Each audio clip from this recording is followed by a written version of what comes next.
আগামী দিনের ভবিষ্যৎকে একটা সুষ্ঠু ব্যবস্থার মধ্যে দিয়ে নিয়ে যাওয়ার জন্য মনের আন্তরিকতা থেকে যারা উপস্থিত হয়েছেন তাদের প্রত্যেককে পিডিএর পক্ষ থেকে এবং ব্যক্তিগত স্তরে আমার পক্ষ থেকে হার্দিক এবং রক্তিক অভিনন্দন জানাই।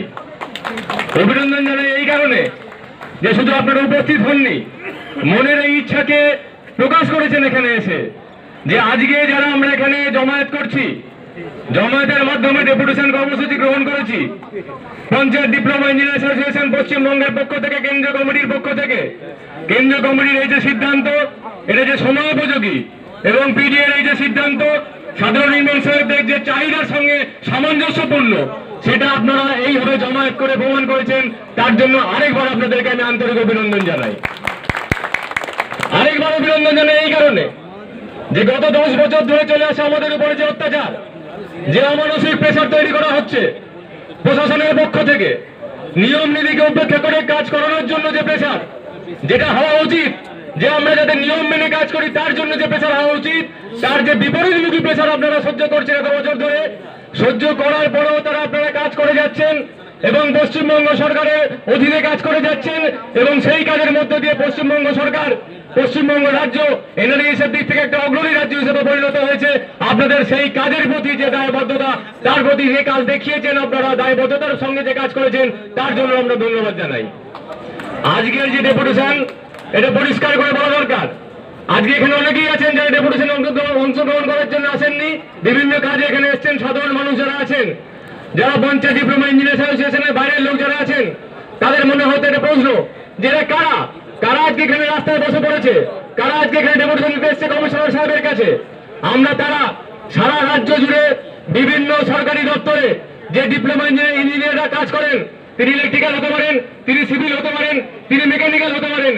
সারা রাজ্যের উন্নয়নমুখী কর্মকাণ্ডের প্রথম শুরুতে যার কাজ, যার ভূমিকা লাগে, যার এস্টিমেট লাগে, যার পরিকল্পনা লাগে, সেই ধরনের কর্মচারী আমরা যারা পঞ্চায়েত স্তরে কাজ করি, প্রায় 3000 কাছাকাছি পঞ্চায়েতের মাধ্যমে কেন্দ্রীয় সরকার এবং রাজ্য সরকারের অসংখ্য উন্নয়নমুখী পরিকল্পনা, যার ডাইরেক্ট সুবিধা ভোগ করেন সাধারণ মানুষ, তাদের যে পরিকল্পনাগুলো আমরা রূপায়ণ করার জন্য যে অক্লান্ত পরিশ্রম করি, আমরা সেই ইঞ্জিনিয়ার যারা পঞ্চায়েতে কাজ করি।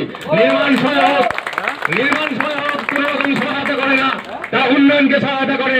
নির্মাণ সহায়ক নামটার সঙ্গে অনেকে পরিচিত না হলো, ইঞ্জিনিয়ার নামটার সঙ্গে সবাই পরিচিত। আজকে এই পরিচয়ের জায়গা যে নির্মাণ সহায়ক হচ্ছে কি ইঞ্জিনিয়ার ক্যাডার, পশ্চিমবঙ্গ সরকারের সবচেয়ে বৃহৎ ইঞ্জিনিয়ার ক্যাডার হিসেবে কাজ করে যাচ্ছে। অর্থাৎ পশ্চিমবঙ্গ সরকারের যে সাফল্য, সরকারের যে সাফল্য, পঞ্চায়েতের যে সাফল্য, লোকাল গভর্নমেন্টের যে সাফল্য, এবং সেই সাফল্যের ভাগিদার যে সাধারণ মানুষ, তারা একটা গুরুত্বপূর্ণ অংশ এখানে আর কি জড়ো হয়েছেন। কি কারণে না, মাইনে বাড়াবার আন্দোলন করতে আমরা এখানে আসিনি। অনেকের মধ্যে প্রচারিত হচ্ছে, সংবাদ মাধ্যমগুলোর মাধ্যমে সাধারণ মানুষের কাছে এই বার্তা যাচ্ছে যে সরকারি কর্মচারীরা শুধুমাত্র মাইনে বাড়াবার আন্দোলন করেন, তারা কাজ করেন না। কিন্তু পশ্চিমবঙ্গ সরকারের যে দীর্ঘদিন ধরে পঞ্চায়েত ব্যবস্থা, যে একটা দৃষ্টান্ত সারা দেশের কাছে, এমনকি সারা বিশ্বের কাছে দৃষ্টান্ত, যে 70-এর দশকের পর থেকে পঞ্চায়েতের মাধ্যমে যেভাবে গ্রাম বাংলায় উন্নয়ন কর্মসূচি পৌঁছে গেছে, তার যে কারিগর আমরা, সেই কারিগররা আমরা মাইনের দাবি জানাতে এখানে আসেনি, বেতন বৃদ্ধির দাবি আমরা জানাতে আসেনি। আমাদের দাবি সনদ আমাদের রাজ্য সম্পাদক এবং রাজ্য কমিটির পক্ষ থেকে আপনাদের সামনে পেশ করা হচ্ছে। তারা হয়তো শুনেছেন যে আমাদের দাবি দেওয়া হচ্ছে কি আমাদের কাজ সংক্রান্ত। কি কাজ না, ইঞ্জিনিয়ারিং কাজের যে জায়গা আমাদের পঞ্চায়েত স্তরে আছে, সেই পঞ্চায়েত স্তরে কাজকে ইঞ্জিনিয়ারিং ক্যাডারদের যে কাজের ভূমিকার সঙ্গে মেলবন্ধনের মাধ্যমে উন্নয়নের যে জায়গায় নিয়ে যাওয়ার জন্য যে দাবি, সেই দাবি জানাতে আমরা এসেছি, আমরা মাইনের দাবি জানাতে আসিনি। আমি আজকে টিফিন খেতে গেছিলাম বাইরে এই মোড়টায়, চায়ের দোকানে যেখানে আমরা খেতে গেছি, সেখানে তিনি প্রশ্ন করছেন যে আপনারা কোথায় এসছেন, পঞ্চায়েত দপ্তরে। ও আচ্ছা, আপনারা কর্মচারী, তা আপনাদের তো মাইনে বেড়ে গেছে। এই তো আজকে টিভিতে দেখতে পাচ্ছি যে আপনাদের নাকি মাইনে বেড়ে যাচ্ছে, ওই মাস্টারমশাইদের মাইনে বেড়ে যাচ্ছে, তারা আবার কি যারা আন্দোলন করতে আসছেন। পরিষ্কারভাবে তাকে আমাদের বলতে হলো। এই কারণে আমি কথাগুলো বলছি, জনমানুষের কাছে সংবাদ মাধ্যমের মাধ্যমে যে ভূমিকা, যে খবর যাচ্ছে, এবং সাধারণের মাধ্যমে যে আলোচনার মাধ্যমে চায়ের দোকান পাড়ার থেকে যে আলোচনা হচ্ছে যে কর্মচারীর প্রতি শুধু মাইনের আন্দোলন করছেন, সেই কারণে আমি এতগুলো কথা বলতে চাইলাম। আজকে যে ডেপুটেশনের যে দাবি সনদ আপনাদের সামনে উপস্থাপন করা হয়েছে, যে দাবি সনদ মাননীয় কমিশনার সাহেবের কাছে আমাদের পঞ্চায়েত ডিপ্লোমা ইঞ্জিনিয়ার অ্যাসোসিয়েশনের পক্ষ থেকে কৃষ্ণ এবং সরল থেকে গেছেন পেশ করার জন্য, আলোচনা করার জন্য। সেই দাবিগুলো প্রত্যেকটি হচ্ছে গিয়ে সরকারি নিয়ম নীতি মেনে যাতে কাজকে, এনআরজিএস এর কাজকে রূপায়িত করা যায়, সেই দাবি সনদের সপক্ষেই বক্তব্য রাখার জন্য গেছে। এনআরজিএস কর্মসূচিটা কি? অনেকের মধ্যে এই কলকাতা বলুন বা বিভিন্ন শহরাঞ্চলে বলুন, 100 দিনের কাজ কি জিনিস সেই সম্বন্ধে স্পষ্ট ধারণা নেই। অনেক জায়গায় আমরা ব্যাপারে লক্ষ্য করছি যে 100 দিনের কাজে নাকি খুব বেনিয়ম হয়েছে, 100 দিনের কাজে নাকি কাটমানি খাওয়া হয়েছে, 100 দিনের কাজে নাকি নির্মাণ সহায়করা, নির্বাহী সহায়করা, পঞ্চায়েত কর্মচারী নাকি দুর্নীতির সঙ্গে যুক্ত হয়ে পড়েছে। আচ্ছা, 100 দিনের কাজটা তাকে যদি প্রশ্ন করেন যে 100 দিনের কাজটা কি, কিভাবে রূপায়িত হয়, 100 দিনের কাজের টাকা কিভাবে মানুষ পায়, তাদের স্বচ্ছ ধারণা নেই। এই ধারণা তৈরি করার দায়িত্ব আমাদের, কারণ আমাদের পক্ষে যে ভুল ধারণা যাচ্ছে সেই ধারণাটাকে ভাঙার দায়িত্ব প্রাথমিকভাবে আমাদের। সেই ধারণা আপনারা প্রত্যেকে নিজ নিজ এলাকায় পালন করবেন, এই আবেদন আমরা রাখছি। নির্মাণ সহায়কদের বিভিন্ন হোয়াটসঅ্যাপ গ্রুপ আছে, বিভিন্ন সোশ্যাল মিডিয়া গ্রুপ আছে, তার মাধ্যমে আমি সবাইকে অনেকের সঙ্গে যোগাযোগ হয় আমার। তাতে আমি যে জিনিসটা গত 2 বছর ধরে লক্ষ্য করেছি এটাই, যে আমরা নির্মাণ সহায়ক যারা আছি বিভিন্ন রাজ্যের বিভিন্ন পঞ্চায়েতে কর্মরত, যারা পরবর্তী ক্ষেত্রে কিছু আছেন যারা হচ্ছে কি একদম কন্ট্রাকচুয়াল লেভেল থেকে যখন নির্মাণ সহায়ক পদ তৈরি হয় তখন থেকে কাজ করে যাচ্ছেন, কেউ তার পরে জয়েন করেছেন, কেউ এনার্জি আসার পরে জয়েন করেছেন। আমরা যারা প্রথম থেকে এনার্জি কি বলে পঞ্চায়েত ব্যবস্থার সঙ্গে যুক্ত, নির্মাণ সহায়ক পদ যখন কন্ট্রাক্ট চলছিল তখন থেকে যারা যুক্ত, তারা অনেক ধরনের অর্ডার জানি যারা পরবর্তী ক্ষেত্রে জানে না। আমরা যারা সিনিয়র আছি তাদের দায়িত্ব এটাই যে জুনিয়র যারা আছে তাদেরকে সেই অর্ডারগুলো, সেই নিয়ম নীতিগুলোকে শিখিয়ে দিয়ে তাদেরকে সেইভাবে মানসিক জোরটাকে তৈরি করতে হবে। কারণ মূল যে ব্যাপারটাকে আমার নিজের যে ব্যক্তিগত মনে হয়েছে আপনাদের অনেকের সঙ্গে মিলতে না পারে, সারা রাজ্য জুড়ে নির্মাণ সহায়কদের উপরে প্রশাসনিক যে চাপ তৈরি হয়, 100 দিনের কাজের মূল দায়িত্ব এনে সেখানে চাপানোর যে প্রচেষ্টা করা হয়, সেই বিষয়টা ক্ষেত্রে আমরা সেই চাপটা নিয়ে নিচ্ছি, প্রতিবাদ করতে পারছি না, দীর্ঘদিন প্রতিবাদ করতে পারছি না। কি কারণে প্রতিবাদ করতে পারছি না? আমার যেটা মনে হয়েছে আমরা অনেকেই জানি না আমাদের দায়িত্বটা কি। আমরা অনেকেই পঞ্চায়েত কর্মচারীদের ডিপ্লোমা ইঞ্জিনিয়ার জব চার্টার সম্বন্ধে জানি না, সেটা জানাবার প্রয়োজন আছে। শুধু আমরা জানি না তা না, অনেক অফিসার আছেন যারা এই জব চার্ট জানেন না, পঞ্চায়েতের কোন স্টাফের কি কাজ তারা জানেন না, যার কাজ যেটা নয় তাকে সেই কাজটা দায়িত্ব দেন। আমাদের দাবি সনদে এই বিষয়টি সুস্পষ্টভাবে উল্লেখ করা হয়েছে যে পঞ্চায়েত দপ্তরের সঙ্গে যে সকল কর্মচারী যুক্ত আছেন তাদের যার যার যে দায়িত্ব, সরকারের নির্ধারিত যে দায়িত্ব, জব চার্টের মধ্যে উল্লিখিত যে দায়িত্ব, এনার্জিএসের এমএনএ অর্ডারের মাধ্যমে 100 দিনের কাজের যে দায়িত্ব বন্টন, সেই মাধ্যমে যে দায়িত্ব যার যার পালন করার কথা তাকে দিয়েই সেই দায়িত্ব পালন করতে হবে। সমস্ত দায়িত্ব এনএসের ঘাড়ে চাপানো চলবে না। স্লোগানে যেটা বলছিল যে এনএস দেখে নন্দঘোষ, আমরা সেই নন্দঘোষ হতে চাই না। তাহলে এই বিষয়টা যখনই যে কোনো মিটিংয়ে যদি উঠে আসে, যে কোনো প্রশাসনিক আধিকারিকদের কাছে যদি এই চাপ আসে, সঙ্গে সঙ্গে সেই চাপকে প্রতিহত করার জন্য বিক্ষোভ দেখানোর থেকে বড় কথা সংশ্লিষ্ট অর্ডারকে, সংশ্লিষ্ট যুক্তিকে, জব চার্টের সংশ্লিষ্ট লাইনকে উল্লেখ করে বিনয়ের সঙ্গে বলতে হবে স্যার এটা আমার কাজ নয়। এই বার্তা আজকে পঞ্চায়েত ডিপ্লোমা ইঞ্জিনিয়ার্স অ্যাসোসিয়েশনের পক্ষ থেকে আমি আপনাদের কাছে রাখতে চাই। তবে এই লড়াই আমরা জিততে পারবো। লড়াই জিততে গেলে অস্ত্র লাগে, অস্ত্র ছাড়া লড়াই হয় না। এখানে যে সৈনিকরা উপস্থিত হয়েছেন, আরো যারা এনে নির্মাণ সহায়ক আছেন যারা উপস্থিত হতে পারেননি বিভিন্ন কারণে, যারা মানসিকভাবে, যারা শারীরিকভাবে উপস্থিত হয়েছেন, যারা মানসিকভাবে উপস্থিত আছেন সারা রাজ্যে, মানসিকভাবে সমর্থন জানাচ্ছেন, বিভিন্ন হোয়াটসঅ্যাপ গ্রুপ খুলে সারাদিন বসে আছেন যে আজকের জমায়েতের ছবি দেখবো, আজকের জমায়েতে কে কি বলছে সেই খবর পাবো, আজকে ডেপুটেশনের কি রেজাল্ট হয় সেই জন্য তারা অধীর আগ্রহ অপেক্ষা করছেন। তাদের প্রত্যেককে হচ্ছে একটা সৈনিক হিসাবে মনে করি আমাদের এই দাবি সনদকে আদায় করার জন্য, আমাদের অধিকারকে সুপ্রতিষ্ঠিত করার জন্য, আর এই লড়াই করার জন্য আমাদেরকে সেই অস্ত্রগুলোকে আমাদের হাতে রাখতে হবে।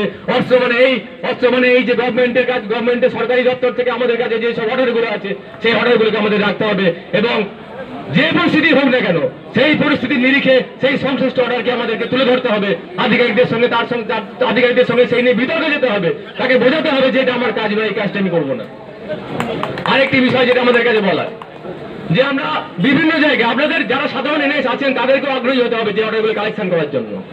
আমাদের বিভিন্ন জায়গায় অনেক পুরনো অর্ডার আছে, যারা বিশেষ করে এনার্জিএস, আমরা যারা প্রথম থেকে আছি তারা এনার্জিএস এর প্রকোপটা আস্তে আস্তে আস্তে আস্তে আস্তে রেপ করেছি, অর্থাৎ আমাদের আস্তে আস্তে আস্তে আস্তে জ্বর বেড়েছে। প্রথম 98, 99 ডিগ্রি, 100, 101 ডিগ্রি ক্যালপল খেয়েছি, কমিয়েছি, আবার বেড়েছে।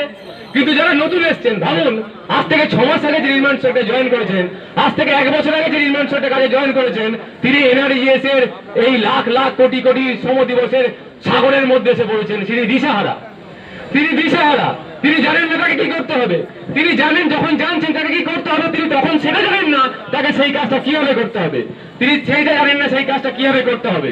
কারণ কি, আমরা যারা পুরনো নির্মাণ সহায়ক আছি তারা জানি, আমরা যখন চাকরি পেয়েছি 6 মাস 7 মাসের মধ্যে প্রত্যেকটা জেলায় ডিপার্টমেন্টের ট্রেনিং এর ব্যবস্থা করা হয়েছিল। গত 2-3 বছর ধরে ট্রেনিং এর কাজটা উঠে গেছে। নতুন নতুন যারা নির্মাণ সহায়ক জয়েন করছেন তারা একটা ডিপ্লোমা ইঞ্জিনিয়ারিং পাস করে জয়েন করছেন, তারা সরকারি কোনো রেজিস্ট্রেশনের ব্যাপারটা জানেন না, সরকারি আইন কানুন তারা জানেন না, ট্রেনিংটা কি জন্য করা দরকার? যে কোনো কর্মচারী যখন প্রথম কাজে যোগদান করেন তাকে নির্দিষ্ট সময়ের মধ্যে ডিপার্টমেন্টাল ট্রেনিং দেওয়ার ব্যবস্থা করতে হয়। আমরা 6 দিন 7 দিন রেসিডেন্সিয়াল ট্রেনিং করেছি, সারাদিন সারা রাত ধরে ট্রেনিং হয়েছে, রাত 8টা পর্যন্ত ট্রেনিং হয়েছে। সেখানে সরকারি আধিকারিকরা ট্রেনিং দিতে এসছেন, তারা সরকারি বিভিন্ন আলোচনা আমাদের সামনে উল্লেখ করেছেন, বিভিন্ন পদ্ধতি নিয়ে আলোচনা করেছেন। সিনিয়র ইঞ্জিনিয়ার এসছেন, তারা কিভাবে কাজ হয়, বিভিন্ন স্কিমের কাজ কিভাবে এস্টিমেট করতে হয়, কিভাবে রূপায়ণ করতে হয়, কিভাবে এমবি মেনটেন করতে হয়, এমবি লেখার সময় কোন কোন জিনিস লক্ষ্য রাখতে হয় সেগুলো আমাদের শিখিয়েছেন। এটাই দায়িত্ব, এটাই নিয়ম। কিন্তু এই নিয়ম, এই দায়িত্ব কথা অনেক বছর ধরে আমরা দেখছি পরিলক্ষিত হচ্ছে না। এই বিষয়ে আমাদের দাবি জানাতে হবে প্রত্যেকটা জেলায়, যে যারা নতুন নির্মাণ সহ তাদের অন্তত পক্ষে 3 দিন বা 4 দিনের রেসিডেন্সিয়াল ট্রেনিং করতে হবে। সেখানে আমাদের সমস্ত রকম রিক্রুটমেন্ট দিতে হবে। আর যতদিন না সেটা হচ্ছে ততদিন সিনিয়র নির্মাণ সহ হিসেবে যারা আছেন তাদের সেই দায়িত্ব নিতে হবে।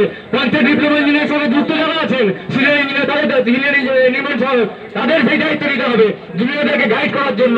এই অঙ্গীকার আজকের এই সমাবেশ থেকে গ্রহণ করতে হবে, যার ফলে আমরা লড়াই করতে তখনই পারবো যখন প্রত্যেকটা সৈনিকের হাতে অস্ত্র থাকবে, প্রত্যেকটা সৈনিককে তার সাপোর্টে যে অর্ডারগুলো তাকে আমরা দিতে পারবো, তার মাধ্যমে তাদের মানসিক শক্তি বাড়াতে পারবো।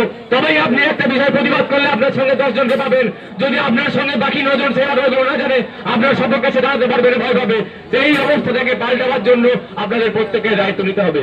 এই কারণেই বলছি, কারণ সারা রাজ্যের যে নির্মাণ সহ রাজ্যে এখানে উপস্থিত হয়েছেন তারা অগ্রণী নির্মাণ সহ হিসেবে আমরা বিবেচনা করছি। আজকে যে দাবি সনদ তার মধ্যে উল্লেখ আছে যে নো অ্যাসেট নো স্কিম, মাননীয় কমিশনার সাহেব যেটা বলেছেন। এবং গত জানুয়ারি মাসে পূর্ব বর্ধমান আমার জেলা এবং পার্শ্ববর্তী হুগলি জেলায় যে মেমোরিটিতে ভিজিট হয়েছে, সেই নিয়ে অনেকে আতঙ্কগ্রস্ত হয়েছেন। এই আতঙ্ক কাটাবার জন্য সুনির্দিষ্ট পদক্ষেপ আজকে এই সমাবেশ থেকে আপনারা গ্রহণ করুন। যে সরকারি আদেশের অনুযায়ী নির্মাণ শ্রমিকদের কিন্তু মাটির সাধারণ মাটির কাজ খুব স্পষ্ট ভাবেই বলতে চাই, বারবার বিভিন্ন জায়গায় মেটে বলে এসেছি, সাধারণ মাটির কাজ এবং গণেশ সূচনের কাজ হচ্ছে কি কোনো টেকনিক্যাল কাজের বাইরে। সিভিল ইঞ্জিনিয়ারিং এর দক্ষতা সেখানে লাগে না, গভর্নমেন্ট স্বীকার করেছে, অর্ডারের মাধ্যমে স্বীকার করেছে, এমএনএ অর্ডার আছে তার জন্য, মাননীয় দিব্যেন্দু সরকারের তার ক্লারিফিকেশন আছে তার জন্য, যে মাটির কাজের ক্ষেত্রে নির্মাণ শ্রমিকের ভূমিকা খুব সামান্য, এস্টিমেট করা ছাড়া কোনো ভূমিকা নেই। এবং 25% মেজারমেন্ট চেকিং করার দায়িত্ব সেইটুকুই করবেন। মাটির কাজের মেজারমেন্ট বুক যেন কেউ না করেন, এই অঙ্গীকার আজ এখান থেকে নিতে পারেন। তাহলে আগামী দিনে এমআরডি কেন যে কোনো রকম ইন্সপেকশন আমরা সামলাতে পারবো। আমি এই কারণে বলছি না যে মাটির কাজের এই হিউজ পরিমাণ দায়িত্ব শুধু জিআরএস লেখায় দিয়ে দাও, না, জিআরএস আমাদের শত্রু নয়, অবদান করবেন না কেউ। জিআরএস আমার শত্রু নয়, জিআরএস আমার সহকর্মী। কিন্তু জিআরএস কেও যখন আপনি এর সঙ্গে যুক্ত করতে পারবেন, তাকে আপনি এই মধ্যে দায়বদ্ধ করতে পারবেন, কেউ পিছিয়ে যায় না। আমরা পূর্ব বর্ধমানের অভিজ্ঞতা আপনাদের সামনে শেয়ার করতে চাই যে পূর্ব বর্ধমানে জিআরএস যে অত্যন্ত ভালো কাজ করেন, অত্যন্ত দুর্দান্ত ভাবে তারা বিভিন্ন ওয়ার্ড সাইট গুলো মেজারমেন্ট করেন, মেজারমেন্ট করার পর সেই অনুযায়ী আলোচনা করেন, সেই অনুযায়ী কাজ করার চেষ্টা করেন। কিন্তু যখন আপনি সবাইকে দায়িত্ব ভাগ করে দিতে পারবেন, তখনই আপনি যে কোনো জায়গায় আপনি আপনার লড়াইয়ে আপনি তাকে পাশে পাবেন। আপনি যদি নিজের সমস্ত দায়িত্ব মাথায় নিয়ে বসে থাকেন, তখন আপনি যখন অসুবিধায় পড়বেন আপনি আপনার পাশে কাউকে পাবেন না। সেই কারণে খুব সচেতনতার সঙ্গে এই কাজটা করতে হবে, খুব দৃঢ়তার সঙ্গে এই কাজটা করতে হবে যে আমরা আমাদের কাজের বাইরে কোনো কাজ করবো না। নির্মাণ সড়ক যারা এনআরজিএস সঙ্গে এনএস এর সম্পর্কযুক্ত, এটা একটা আধিকারিকদের মধ্যে ধারণা আছে। এই পয়েন্টটা খুব গুরুত্বপূর্ণ পয়েন্ট হিসেবে আমাদের সামনে বলতে চাই। আজকে একজন নির্মাণ সড়ক আমাদের বলছিলেন যে এনআরজিএস এর জন্যই তো এনএস, তাই আমাদের উপরে এত চাপ। না বন্ধু, তা নয়, না গভর্নমেন্ট তা নয়, না সব সহযোগিতা আপনারা মানবেন না। এটা কারণ হচ্ছে নির্মাণ সড়ক তৈরি হয়েছে 2003 সালে, 2005 সালে নির্মাণ এনআরজিএস আইন তৈরি হয়, 2006 সালে ইমপ্লিমেন্ট হয়। অনেক আধিকারিক, অনেক বিডিও সাহেবরা পর্যন্ত বলেন যে এনএস তো নির্মাণ এনআরজিএস এর জন্য তৈরি হয়েছেন। এই ধারণাটাকে ভাঙতে হবে। নির্মাণ সরকারের কাজ হচ্ছে এনআরজিএস কে সাপোর্ট দেওয়া, এনআরজিএস এর সমস্ত দায়িত্ব এনএস এর ঘাড়ে চাপানো যাবে না। মূল যে দাবি, সেই দাবির প্রত্যেকটা জেলায়, প্রত্যেকটা ভাগে, প্রত্যেকটা পঞ্চায়েতে আমাদেরকে দৃঢ় অবস্থান নিতে হবে। তবেই আমরা এই লড়াই জয় করতে পারবো, নাহলে কোনোদিন আমাদের এই লড়াই জয় করা সম্ভব হবে না। এই কথা বলে আজকের ডেপুটেশন সফল হবে এই আশা রেখে, এবং প্রত্যেকের অসুবিধায় প্রত্যেকটা নেস পাশে দাঁড়াবেন, দলমত নির্বিশেষে। পঞ্চায়েত ডিপ্লোমা ইঞ্জিনিয়ার্সের পক্ষ থেকে, কেন্দ্রীয় কমিটির পক্ষ থেকে কৃষ্ণ সাহা যে আবেদন করেছিলেন সোশ্যাল মিডিয়ার মাধ্যমে, যে দলমত নির্বিশেষে সকল নির্মাণ সড়ক এক হওয়ার সময়। কারণ এখন প্রশ্ন এসে দাঁড়িয়েছে, আপনার চাকরিটা আপনি রাখতে পারবেন কিনা, আপনি চাকরিটা করতে পারবেন কিনা, আপনি আপনার পরিবারকে সময় দিতে পারবেন কিনা। এই কঠিন সময়ে প্রত্যেকটা নির্মাণ সড়ক কাঁধে কাঁধ ধরে লড়াই করবেন এবং একই নির্দিষ্টে একই লক্ষ্যে এগিয়ে যাবেন, ঐক্য তৈরি করবেন। আর ঐক্য তৈরি হবে তখনই যখন কাজের ঐক্য তৈরি হবে, যখন সবকটা নির্মাণ সহ একই নিয়মে একইভাবে কাজ করবে। ঐক্য তৈরি হবে তখনই যখন সবকটা নির্বাহী সহ একই রকম একইভাবে কাজ করবেন। ঐক্য তৈরি হবে তখনই যখন সবকটা এনআরজিএস সহ একইভাবে একই সঙ্গে কাজ করবেন, তখনই ঐক্য তৈরি হবে। অর্থাৎ সবার আগে কাজের ঐক্যকে তৈরি করতে হবে, আর কাজের ঐক্য তৈরি করলে মানসিক ঐক্য তৈরি হবে, আর মানসিক ঐক্য তৈরি করলে কাজের জায়গায় আপনি যে কোনো ভাবে ঐক্যবদ্ধ আন্দোলনে অগ্রসর হতে পারবেন। এই কথা বলে এখানে উপস্থিত সকলকে আরেকবার পূর্ব বর্ধমান জেলা কমিটির পক্ষ থেকে আরেকবার হার্দিক অভিনন্দন জানিয়ে এই আজকের ডেপুটেশনের সার্বিক সাফল্য কামনা করে এবং আগামী দিনে এই লড়াইকে আরো সারা রাজ্যে ছড়িয়ে দেওয়া এবং এই লড়াইকে নিরবিচ্ছিন্নভাবে চালিয়ে যাওয়ার আবেদন রেখে সেই লড়াই আপনাদেরকে সাথে পাওয়ার আবেদন রেখে আমার বক্তব্য শেষ করছি। ইনকলাব জিন্দাবাদ, পঞ্চায়েত ডিপ্লোমা অ্যাসোসিয়েশন জিন্দাবাদ।